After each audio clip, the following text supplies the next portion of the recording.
Welcome back to the Neshoba Valley Chamber Business Buzz. My name is Melissa Federhoff, and I'm the president and CEO of the Neshoba Valley Chamber. Today, I am thrilled to be here with Geralyn Miller of Geralyn Miller Design. She's a talented graphic designer, websites, logos. We're going to get into all that, all the fun stuff. We've had the opportunity to work with you on a number of projects. She's also the creative force behind several of our chamber logos, so that's awesome. So let's start with your story, Geralyn. Tell us, why did you choose graphic design as a career? How did you get into that field? I've always been interested in art and created a lot of art and was encouraged as a child. So it was something I succeeded at and I enjoyed, and I really liked bringing in visuals and different ideas into a visual, tangible way. And so then I pursued that and went to art school and studied both fine art and graphic design. I thought it was really fun to work with businesses and marry the design, the fine art with business. And I love working with clients, listening to their ideas, their goals, and translating all of that into something visual. So you talk about fine art, and I know that many years ago, because we've both been involved in the chamber for a little while. So many years ago, we did the Mardi Gras event. Do you remember the Mardi Gras event? Yes, I do. And you did the artwork, the actual, like, not a logo, but the actual drawing, painting. Yes. I don't know. It's artwork. It was for great. the event. Yeah, great job. That's the funny thing is as you move through time and space and many years, you get to do all different types of projects. And that one, they asked me to do a poster. So I said, how about if I do a painting? It was mixed media. It was in Prismacolor. And it was Mardi Gras masks, very colorful. It was beautiful. It was fun. It was fun. Yes. Yeah, it was different to be able to do that. Yes, definitely. And marry the two, the fine art and the graphic design. It's amazing. So that's so funny. That was a long time ago. That was a long time ago. we don't look it, but we've both been around for a while. Well seasoned. So every designer has their own approach to things. Share what your design philosophy is and how you approach projects. Well, that's very interesting because if you look at my portfolio online, you will notice that there are different styles and techniques depending on the client. I really have to be a bit of a chameleon because what I may like may not represent the client well. So there's the discovery process, and I really sit with the client and ask a lot of questions. I have a form that I go by, and from that form, other questions come up. And I learn about the client and what makes them unique, what their mission, what their goals are. Ask about, if we're doing a particular project, what the goal of that project is, and decide what approach to take, what media, what avenue will we go. Will it be a print piece? Will it be digital? Will it be online?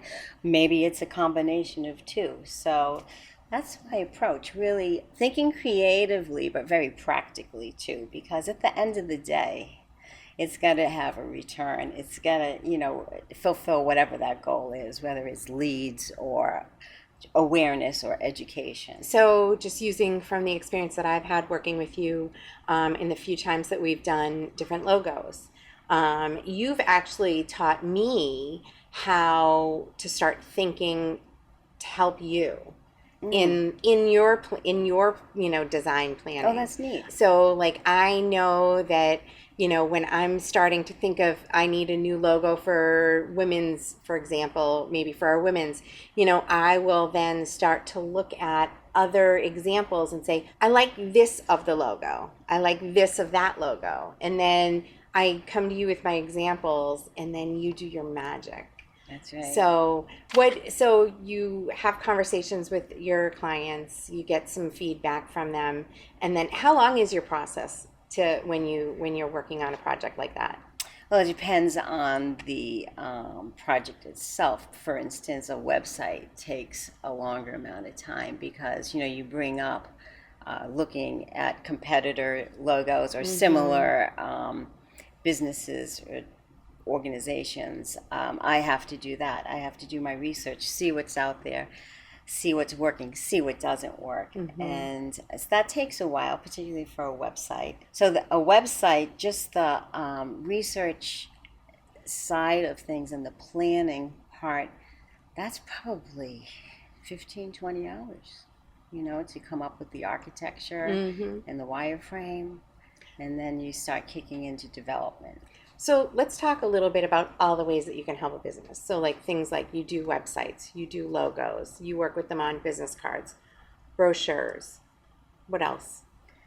Signage, branding. Sometimes a new company needs their brand, and that's a really fun job because it's from the ground up. Right. And so there's lots of collaboration, lots of back and forth.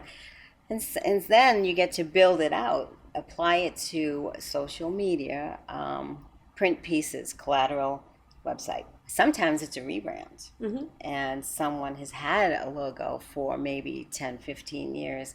It looks a little dated. It served them well, but maybe the color palette needs to be a little more modern and up to date.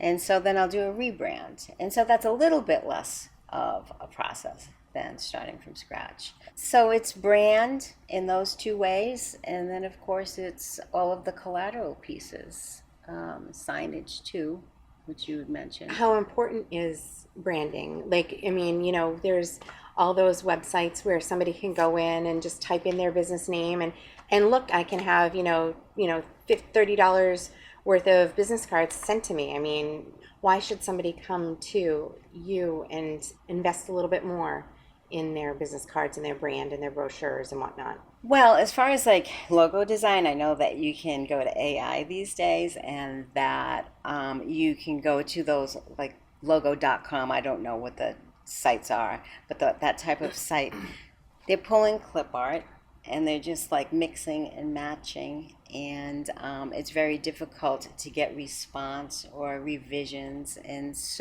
oftentimes it may seem like a nice deal, but you don't get the types of files that you need for all the different purposes. And that's when it's like, oh, well, the design was $100, but you want an EPS file? That'll be this much. So it's like an itemized list, and that's where it starts to climb. So there are hidden costs and things like that. Plus, you're not the only person using that clip art. Yes. So your logo, what you think is your logo, your brand of your business that represents you, there might be hundreds of people across the country that have this same logo image and so it's not you. It's so true. Right? Yeah. Additionally, if you use a stock, I just found this out. The stock houses are really trolling the internet looking for different uses that aren't that violate the copyright laws. For instance, I just found out if you use or revise a piece of vector art off a stock house and you use it as a logo, that's a special fee. You have to let them know. Okay. And then you negotiate a fee for that. So that's the thing. I've had maybe, I'd say half a dozen clients get notices just this year on copyright violations for photography and things like that. They think it's free. They say it's free. But you have to read all the pages of small copy about usage. Right. So you get that kind of protection and knowledge, first of all. Yeah. As far as websites, those do-it-yourself, WYSIWYG, sure, you can create a website, but you have to stay with that platform, and it's not portable. So if that company decides to triple their price, there's nothing you can do. Right. You'd have to recreate that website. It's where if you do a WordPress site, which is what I work in, it's wonderful. You can download all the files. You can move it to another server. It's your website. Yeah. So lots of benefits. Lots of benefits. And it's not templated. Yes. It's unique layouts, any functionality that you want with WordPress. And it's an open platform. So all of that is free. Excellent. Yeah. All right, so I have some rapid fire questions for you. Okay. Are you ready? Let's go. All right, what's your favorite font to design with? My favorite font? Okay, I think it's Avenir. right Avenir? now, because it changes, Okay. you know. Okay, yeah, I know. Graphic design Yes, has yes. like fashion, just like clothes, you know. I Okay. might not like that in Right, 5 years, right. but Avenir. Avenir, right? Loving I'm gonna have it. to check it. I'm gonna have to check it out. I don't It know has what all it the is. different weights. It's clean. It's really legible. So, you know, if you're using it, it's ADA compliant Okay. because of the open letters. You have to think about that Oh, too. yes. There's so much to think So about. much to think about. What is a color that you can't live without in your palette? Professionally or personally? Ooh, both. Personally, purple. Okay. All right. I I like like never. purple. I don't feel like I ever see you in purple though. But Well, okay. I know, but I do like it. Okay. And then professionally, what color? That's a tough one, you know, because I'm adapting all the time. Right. So that's a hard one. You have to use, I like black. Okay. I like black for type because of the high contrast Yeah. for websites Okay. on the paper. Although aesthetics are very important to me, I think functionality and practicality kind of tops it. It's like, Okay. and so it's got to be legible. What is a design trend that you wish would disappear? I don't like sliders on headers Okay. of websites. It's like no one has the time. No one is going to. We have a slider on our website. Sorry. That's okay. There are different ways we can do that. We can talk, because I'm not sure everybody will sit and wait for that. Right. So, like, if Right. it's important information, maybe we should think about a different way to Okay. make sure everyone's seeing all of that. Okay. All right. Sorry. That's okay. I'm not offended. What is one piece of advice that you would give to someone looking to hire a designer? I would make sure they were listening during the interview, Yeah. listening really well, and watch how the answers come back. Okay. So you've been a great partner to the chamber over the years. Again, creating several of our logos and whatnot, which we're super grateful for. How has being part of the chamber helped your business? Oh, tremendously. First of all, because I work out of a home office, so I don't see a lot of people. So it keeps me connected, and it broadens my world because I not only go to chamber breakfasts and after hours, I also belong to the Chamber Referral Networking Group, which is a subset of the chamber. We act as each other's salespeople, and so everyone does a 60-second every week. And I get to hear about all of their businesses, all of the different challenges and solutions, and it just broadens your world. You're not stuck in your own little office. So it helps with perspective. And not to mention that I've gotten some great clients and relationships from the chamber. Excellent. We love that. Yeah. So before. Oh, wait, I have to say one more thing. Yes. I like to search for myself to make sure my business this is is one of my showing up. favorite stories. Yes. And so I did that. And the search results were, I came up first on the chamber website and then on the next page for my own. So then I beefed up my SEO and added a Google business page and all of that. So I beat the chamber after that because I couldn't have that. Right. But fair. that really boosts your visibility when you are listed on a chamber, because Google thinks, oh, they're a real business. They're valid. Oh, they're a part of the chamber. And so they put you higher on results. So that was really big. That is real. I do share that story often. Yes. Actually. Yes. So It challenged me to up my game. I love it. I love it.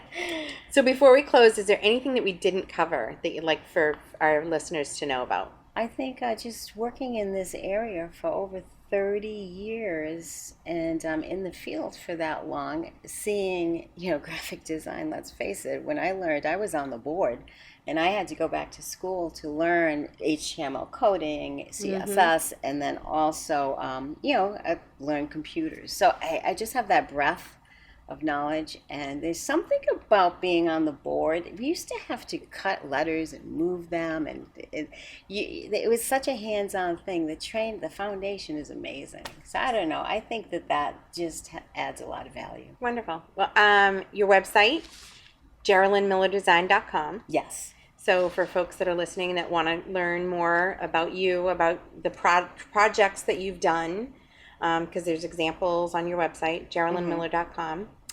Thank you so much for joining me today. This was wonderful. And thank you again. I know that we've said it every time that we do something, but for over all the years of all the logos that you've done for us, we love them. We still use them Thank you to this so day. much. So it's been great working with you, and looking forward to continuing. Thanks, Melissa. So thank It's you. fun. Thank you to our listeners for joining us. And of course, special thanks to AJ of Clear Signal Productions for making today's podcast possible.